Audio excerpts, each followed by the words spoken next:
కదా అతను ప్రశ్నిస్తోంది. తప్పు ఎక్కడి నుంచి వస్తుంది అందులో నుంచి? ఇక్కడ సమస్యల్లో ఏంటంటే తన కార్యకర్తలకు మనోధైర్యాన్ని ఇవ్వడం అనేటటువంటి కాన్సెప్ట్ కాదు. ఇప్పుడు నేనే చెప్పే మొక్క తన చేతిలో ఉండదు. రేపు పొద్దున ఎవడు మాటేనడు. ఇప్పుడు మొన్నటిసారి చంద్రబాబు నాయుడు చేయించాడు అనుకోని నేను ఈ గొడవలు చాలా చోట్ల వైసీపీ వాళ్ళ మీద దాడులు. ఎవడైతే రగులుతో ఉన్నాడో వెళ్ళి పడిపోయారు వైసీపీ వాళ్ళ మీద. గెలవగానే ఆ ఉత్సాహం, రెండోది వాళ్ళ మీద అంతకు ముందని 5 ఏళ్లలో కడుపు పంట తీర్చుకున్నారు కదా. రేపు పొద్దున అంతే అవుతుందిగా.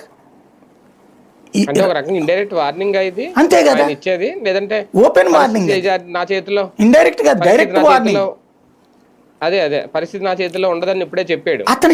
అతను చెప్పినా కూడా వినరు. నేనే చెప్తున్నా మొక్క. ఎందుకంటే గత 5 ఏళ్లలో జగన్ మాత్రం ఇబ్బంది పెట్టాడండి. ఏది అచ్చెన్నాయుడు లేకపోతే అయ్యన పాత్రుడు, జగన్ని బూతులు తిట్టినటువంటి వాళ్ళు వాళ్ళ వ్యవహారమే నడిచింది.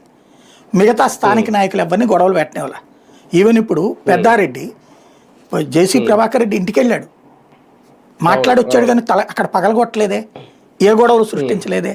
కానీ అదే పెద్దారెడ్డిని ఈ రోజు వరకు రానిలా. వాళ్ళ మనుషులు కొడుతున్నారు, వాళ్ళ మనుషుల మీద దాడులు చేస్తున్నారు. రేపు మరి పెద్దారెడ్డి ఊరుకుంటాడా? ఇప్పుడు అదేమంటే తన్ని జైల్లో పెట్టించాడు. తను చేసింది తప్పు. అక్కడ ఏంటది తను చేసినటువంటి వ్యాపారం?